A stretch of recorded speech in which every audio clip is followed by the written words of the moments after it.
Live. It's your Bolo Punch Boxing Hour, brought to you by George Rogie Insurance. This is part of the show. This is the show where we pack up the entire year of 2007 and discuss the high points, the low points, and all the points in between. Where do you want to start, Mo? We've got Fighter of the Year, we've got Comeback, I've got My Most Improved, I've got Round of the Year, I've got Knockout of the Year, and there is Fight of the Year, of course. Well, let's start here. I got it kind of in the middle here. Let's start with Comeback of the Year, because we kind of argued about this a little bit. We both have two separate guys. Yeah, I am floored by your pick. I'm floored. Because this is simply a guy that I just have never been able to really latch onto as a great fighter. He's a good fighter. Yeah. He's a good fighter. But one of my favorite fighters of the last 10 years mopped the floor with him twice. So that's why But he also had those shoulder injuries during that did. time, and that's why I'm picking him as Comeback Fighter of the Year, Vernon Forrest. He finally got back to the top of the heat here, won a title against Michael Piccirillo, or Michelle Piccirillo. Michelle Piccirillo, yeah. And won the WBC light middleweight title and is up there at the top. He also has a win over Carlos Baldomir. Baldomir's split off the edge now since that fight, and it's not as... He's on small cards now. Yeah, and not looking good on those cards. But when Vernon Forrest fought him, he was still at the top. Yes, he was. You're right. He absolutely was. And I just think that Vernon Forrest has proven this year that he's back.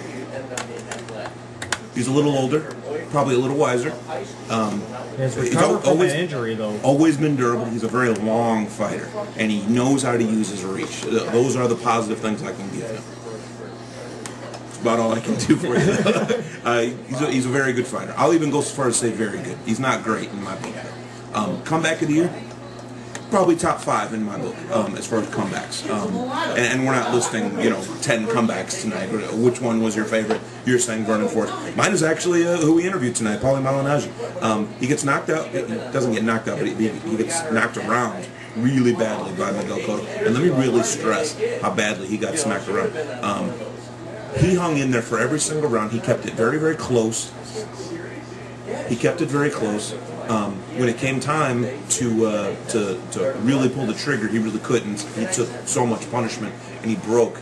He had a lot of bones broken. Yeah, he definitely broke his cheekbone. I know they have a picture, because I went on BoxRec earlier and was reading about his fight with Cotto. And they had a picture there. It doesn't even look like Malignaggi in that picture. Looks like they pulled him out of a boating accident or something. And to his credit, he never got knocked out. They never stopped it. His corner never threw in the towel. He just didn't win that fight. And he will tell you to your face, to your ear, whatever, I didn't win that fight. I was not the better man that night. The better man that night was Miguel Cotto. So what did he do? I mean, there are champions that lose, they get beat up, and then they're never the same fighter again. Malignaggi can never, ever be painted with that brush. Paulie Malignaggi got right back on his horse, messed up Edner Cherry. Edner Cherry ruled the Friday night fights. Okay, he ruled Tuesday night fights, he ruled Wednesday night fights, and Friday night fights. I mean, you couldn't turn on ESPN2 for a couple of years there and not see Edner Cherry. I mean, he was running the show, and he had Knockout of the Year a few years ago, I believe, as far as ESPN2. Just great stuff. I'm digging Paulie Malignaggi beating up on Edner Cherry, and Paulie Malignaggi also beating up on Love Morendo. He loves these African fighters. And now I truly believe that Saturday night he's gonna really mess up Herman and Gojo. What do we got? Nestor, you there, man? Hold on. Beautiful. We good? Go ahead. Hey, Nestor. Do you have one for Comeback of the Year, brother? Comeback of the Year. You know what? I got to go with you. I agree. Paulie Malignaggi made a big splash in there for comeback, beating each other from Cotto. I'm not a big Forrest fan. I'm sorry. I just after his fight with, I believe it was Corte, I just can't. He didn't beat Corte. I can't stomach Vernon Forrest. He did not beat Corte. Yeah, nobody beats Corte. They just get the decision. I don't think Oscar beat him. No, so you fit right in with us. You fit right in with us there. And it's hard for me to argue against Malignaggi, actually. Malignaggi coming back from that, like I said, that was a pretty serious injury he had to his face. And he jumped right back in. Yeah. You gotta love that. Gotta love that. And he's returned right back to the top, and is going to be. He has a title now. And he won a belt. Yeah. So. Yeah, it wasn't like he sat around and felt sorry for himself. I mean, he came right back out. The good champions are the ones that get back on the horse, jump right back in, and get a belt right away. I mean, damn it, he got a belt on his second fight back. And we interviewed him 2 days later, I will have you know.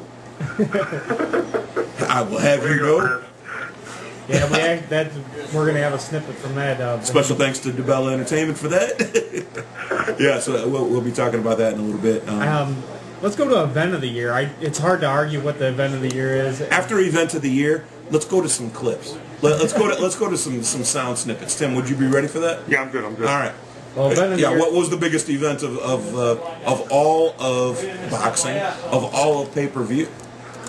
We're gonna have to go with absolute top. It's Oscar De La Hoya fighting on Cinco de Mayo against Floyd Mayweather Jr. and losing to Floyd. Yeah. One of the judges actually said that Oscar won. Nestor, can you tell me what fight that judge was watching? Well, it certainly wasn't. It wasn't the fight that we were watching, because I honestly believe that Mayweather just took it to him the whole fight. But it wasn't, as far as I was concerned, it wasn't a very exciting fight. No. But it was, as far as events go, I mean, that was the biggest hype all year long. Yeah, that's the thing that we're going to remember the most from this year, other than maybe Diego Corrales' death.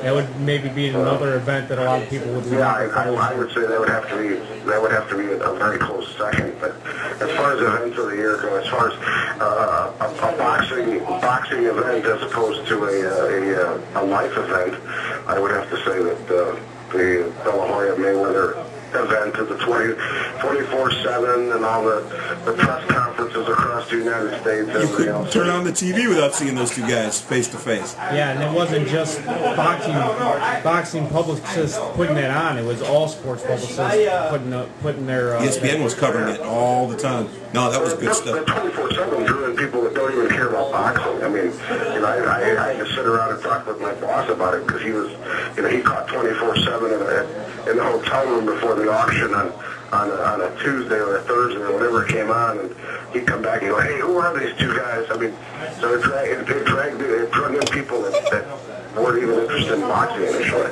Yeah. Well, we did a couple of our takes on it. Let's go to a clip. Oh, hold on one second. You guys did do Comeback Fighter of the Year before that one, right? Comeback Fighter of the Year. Who you got? Pete Perry's Comeback Fighter of the Year was what a lot of people have done on the message board and stuff is actually pick the sport of boxing itself. So they're picking all of boxing. Just the fact that boxing made the comeback that it did the second half of 07. The beginning of 07 was looking real dreary. And I think that the De La Hoya Mayweather fight had a lot to do with it. I think it lit the wick. I think it started with May 5th of 07, and it just grew from there.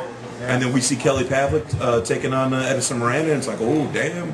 Oh, we got something going. And then to win the middleweight championship of the world, I mean, Kelly Pavlik is just as responsible for this. I wish that they would, on the undercard of the De La Hoya Mayweather, they would have had Kelly Pavlik on the undercard, or Edison Miranda, one of those two guys, and they could have built their fight up even a little bit more. I would agree.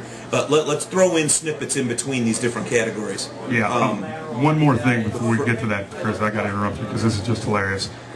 Pete's pick of the event of the year was obviously De La Hoya Mayweather, but he also gave it the recipient of the Pete's Failure to Launch Award, not living up to its expectations. And I don't care, that's funny. Failure to Launch Award. I can give you that. I like that. I can give you that. All right, I concede that the first ever Pete Perry Failure to Launch Award goes to...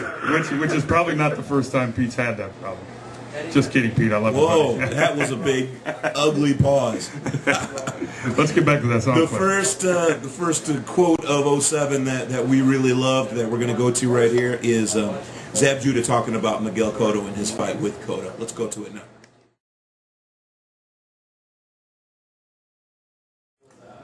Pretty cool there that we got the chance to talk to Zab Judah, and he was so candid about his feelings about Miguel Cotto, that he loved the setup, all the build-up to it, I mean, Nestor's actually the one that was responsible for landing that, and he's got 2 awesome gloves in his collection of Zab Judah. Nestor, talk about that interview with Zab. How great was it to really get a chance to talk with him? Well, you know what? It was a lot different than what I expected. When you listen to Zab Judah talk on TV or talk in interviews, I mean, he really sounds like. You get the impression that he's a punk, and he was actually very articulate. He was very candid, and he answered the questions right up front whenever we asked him. I mean, it was really kind of cool. I was glad to have gotten him on. It was really neat to have him on and talk to him. So. I enjoyed the hell out of that interview. I loved it. It was a long interview. He went on and on. He didn't just talk about fights either. He talked about his charities that he was doing. Oh, yeah. Even that was actually the reason he came on. At least a half-hour interview. Whatever, pretty close to that. Oh, yeah.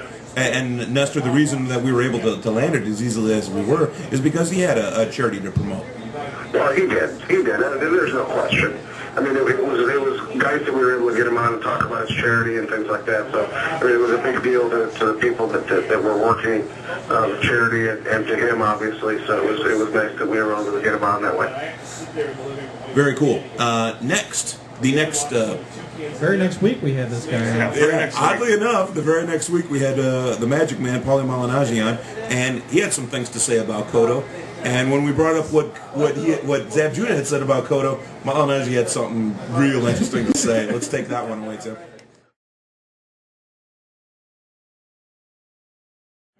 I loved that interview. Now, I spoke with him on the phone yesterday from his home, from his training camp at least, and that was one thing. He was very focused. He obviously really starched. He's been training really crazy.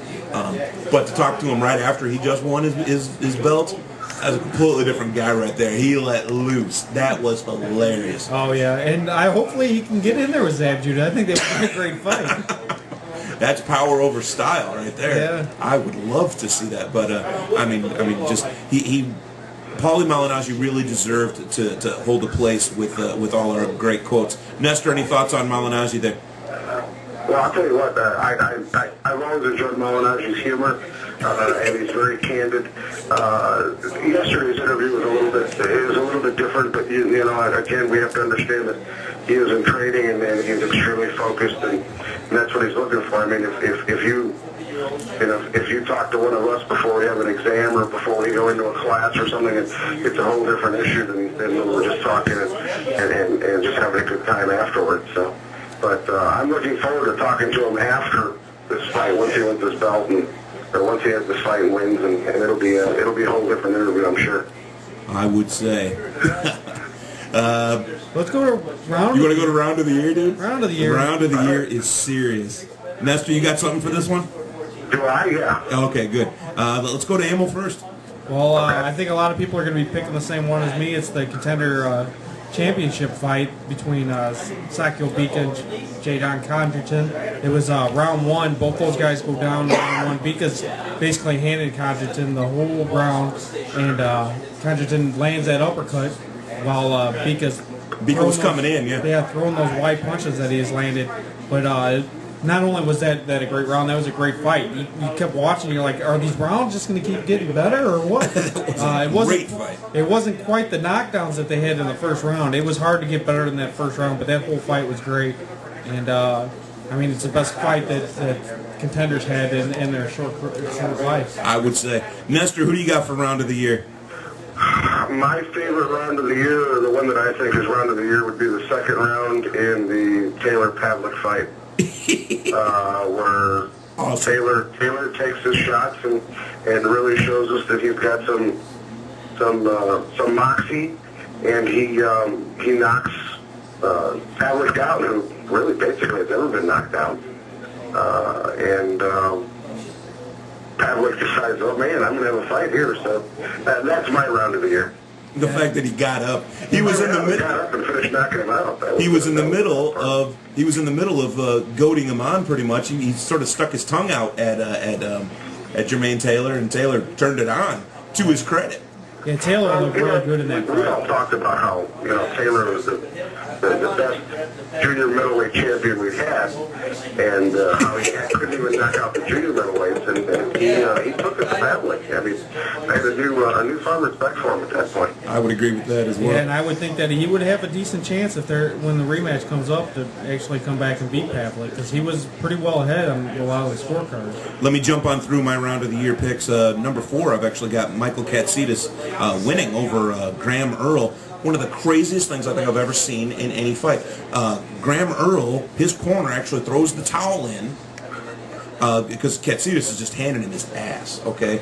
Graham Earl's corner throws in the towel. The ref grabs the towel, throws it right back out to the ring. And it's like, oh my God, Earl's going to get killed. Earl moves forward and smacks Katsidis and knocks him down. It's like, what the hell am I even seeing? What is even happening? And then that was the second round for round of the year. Number 3, I've got Israel Vasquez, Rafael Marquez. Number 2, the third round. That was just give and take. It was both of their fights were great. A lot of people are calling Vasquez Marquez number 2 their fight of the year actually. But the best round of that fight was actually number 3. Pete Perry is also picking that as his. That's his round of the year? Really? Okay, all right. My number 2 pick for round of the year is David Diaz against Eric Morales, round number 1. That was just exciting as hell, and maybe I'm a little biased. Diaz was taking it to him the whole round. Maybe I'm biased because I saw it live. And then gets caught and actually caused a lot of controversy because of that knockdown. One of the judges did not give that round to Morales. He gave that a 10-9 round. Yeah. Instead of the 10-8. Well, they gave it to Morales, but they didn't give him the 10-8 that most people get with the knockdown. And you and I both sat ringside and agreed with the judge that picked it.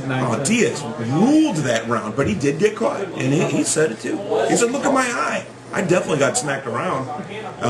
And then for Eric Morales to announce his retirement right there in front of us was exceptionally badass. But I've got round of the year number 1 is round 1 Sakio Vika Jaden Couch. So that's a lock. I mean, to have both fighters go down in the first round with as much action as that round gave us, gotta love it, gotta love it, gotta love it. Let's just go right down to KO of the year. Knockout of the year. Let's move right on down to it. Nestor, who do you have for knockout of the year? Well, the knockout, as far as what I've got for knockout of the year, I've got a couple. I do like, I did enjoy watching Taylor get knocked out. That was a good knockout. I'm not a big Taylor fan, as you can tell. I also enjoyed Floyd's last fight. I don't know that that's the against Ricky quote-unquote huge knockout that you guys are looking for, but those are big knockouts for me as far as that went. Yeah, both those were not the power knockouts that I'm going to name as my number 1, but they were both had a lot of relevance in the sport. There were 2 guys that were, one was a guy that had never lost his career. Both of them were guys that never lost their career. And one was probably a guy that was ranked top 5 pound for pound, and the other one was they were both probably ranked top 5 pound for pound, and brought Floyd to another level, and it brought Pavlik to another level. Both of them. But Floyd and Hatton. Floyd and Pavlik, those 2 separate knockouts that Mr. was saying. Yeah. But Darnell Wilson's knockout in the 11th round over. Ding-a-ling. Over, what's his name? Nwodo? Emmanuel Nwodo. Bad knockout. I'll let you talk it up. This is your chance here. They basically were brawling with each other through the whole fight, and Wilson just gets him back up on the ropes and lands that massive left hook. And Nwodo falls back just melts like I don't even know what to say. He goes down like his spine, like someone removed his spine. Yeah, like a wet noodle, just flat on the ground. His legs are like up by his head, basically the way he fell underneath him. It was a crazy knockout. It absolutely was. I've got for my number 4 knockout of the year, I've got one. He's got 7 of them. No, for the one that I'm biased because I saw this one actually happen live. Ulysses Solis against Rodel Mayol. One right hand. Yeah. I mean, in a really decent fight. It wasn't a great fight, but it was a really decent fight. TKO in the 8th round. That Solis was losing that fight. That right hand was picture damn perfect and knocked out Rodel Mayol.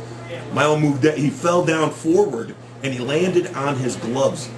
I thought he was dead, man. That ref could have counted for a week. He was not about to get up. Number 3, I've got Ricky Hatton knocking out Jose Luis Castillo in the 4th round with a body shot. Yeah. You got to throw in a body shot knockout somewhere in your top 3 or 4. Andy Lee knocking out Carl Daniels with the world's most perfect right hook knockout in the 3rd round. That was, and of course, ding-a-lang, number 1. You want to take a break? You want to take a quick break? Chop this up a little bit, Mo, or we're pretty close. Well, I think the only other thing that we have is... Well, we got to talk Mike Malo.